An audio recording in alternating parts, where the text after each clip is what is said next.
President-elect Donald Trump and Vice President-elect Mike Pence are heading to Indiana to appear with workers at Carrier's Indianapolis factory, where he claims he has saved 1,000 jobs from being shipped to Mexico. The parent company of the air conditioner company is United Technologies, a multi-billion-dollar company whose single largest customer is the Pentagon. Although few details have come out about the deal to keep the jobs in-state, sources say it likely had more to do with Trump threatening to cut United Technologies' military contracts. According to the Boston Herald, Carrier is ironically represented by Teneo Strategies, part of a global private consulting firm co-founded by Douglas Band, a top aide to former President Bill Clinton, who worked at the Clinton Foundation. President-elect Donald Trump kicked off his victory tour Thursday at a rally in Indiana, where he celebrated his involvement in Carrier's decision to keep some jobs in the U.S. instead of moving them all to Mexico. So many jobs are leaving and going to other countries, not just Mexico, many, many countries. And China is making so much of our product that we're closing up a lot of plants. And I mean, I wrote down some numbers that are incredible, but the numbers of manufacturing jobs that are lost, especially in the Rust Belt, and the Rust Belt is so incredible, but we're losing companies. It's unbelievable, one after another. United Technologies and Carrier stepped it up. And now they're keeping, actually, the numbers over 1,100 people, which is so great, Carrier is a multi-billion-dollar company that makes air conditioners. The single largest customer of its parent company, United Technologies, is the Pentagon. Trump said the deal for Carrier to keep the jobs in-state reportedly includes a $7 million incentive package with tax breaks and reduced regulations. One of the things we're doing to keep them is we're going to be lowering our business tax from 35%, hopefully down to 15%, which would take us from the highest tax nation virtually in the world. This is terrible for business, to one of the lower tax, not the lowest yet, but one of the lower tax. The other thing we're doing is regulations. About 6 years ago, 260 new federal regulations have passed, 53 of which affect this plant. 53 new regulations, massively expensive, and probably none of them amount to anything in terms of safety or the things that you'd have regulations for. Meanwhile, it's believed more than 1,000 workers for the company in Indiana will reportedly still lose their jobs. Carrier employees at the plant in nearby Huntington, Indiana, were handed letters under the header, Company Update on Indianapolis Operations. The announcement read, quote, "While this announcement is good news for many, we recognize it is not good news for everyone. We're moving forward with the previously announced plans to relocate the fan coil manufacturing lines with the expected completion by the end of 2017. They're closing the Huntington plant."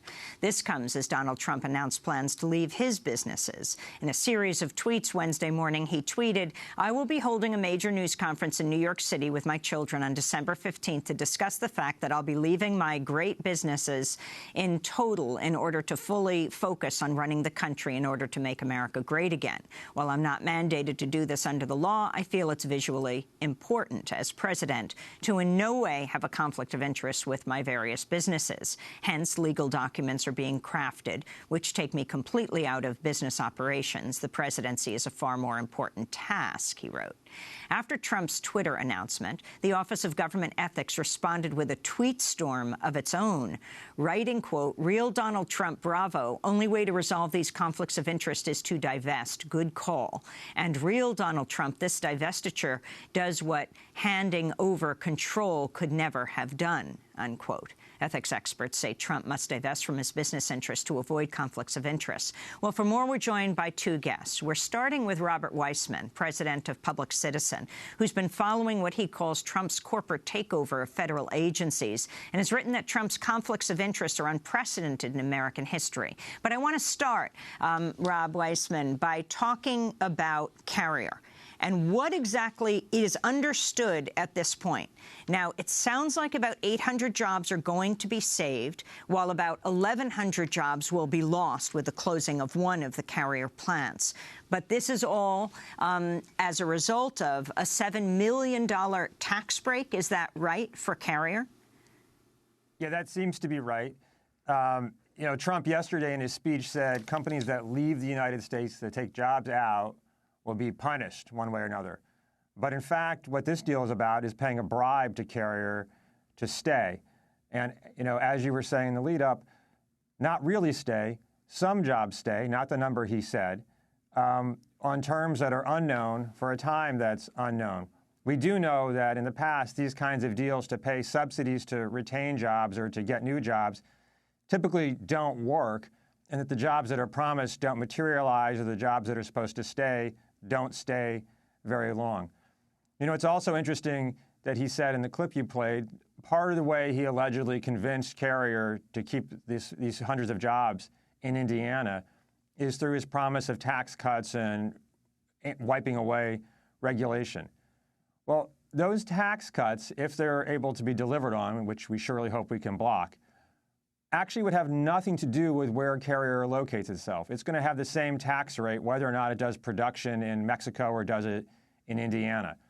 And in the regulations he talks about, you know, he has an aggregate number, but he doesn't name a single regulation that he thinks is unfair to Carrier or that does the wrong thing for the American people. So those kinds of regulations he's talking about wiping away include things like establishing that people who work long hours will be paid proper overtime compensation, or reductions in climate emissions. I wanted to turn to Donald Trump speaking last March. I will call the head of Carrier, and I will say, I hope you enjoy your new building. I hope you enjoy your stay in Mexico. Here's the story, folks. Every single air conditioning unit that you build and send across our border, you're going to pay a 35% tax on that unit. In fact, in that same speech, he decried giving tax breaks and said, we will just tax every air conditioner that you send up from Mexico. Exactly the opposite of what is happening now, Robert. Right, and, you know, there are a lot of things that can be done in this particular case without paying bribes. As you point out, the parent company basically feeds from the Defense Department. So this is a government-dependent company. It's one of the ones over which the U.S. government has the most leverage without paying bribes if it chooses to exert it. And Trump didn't do that. And then the issue of what exactly are all the promises that were made to these companies. Again, promises that Donald Trump himself has decried over and over again, saying companies should be punished, not be rewarded by tax breaks when they leave the country. But, of course, Carrier, owned by one of the most powerful weapons manufacturers in the United States, United Technologies, if there were any promises of military contracts to come. How will we find these things out, Robert Weissman? Well, we're going to investigate. We will, and reporters are going to dig in. We don't know if we'll ever really know. You know, it's not plausible that the CEO of the company made an investment decision to move production and was talked out of it by the president. That's just not how things work. So either there's some deal on the side, which we're going to try really hard to ferret out, or it's an illusory promise. You have a big press conference, you wait a few months or a year, and you do what you were going to do anyway. But you don't make investment decisions based on being whispered to by the president.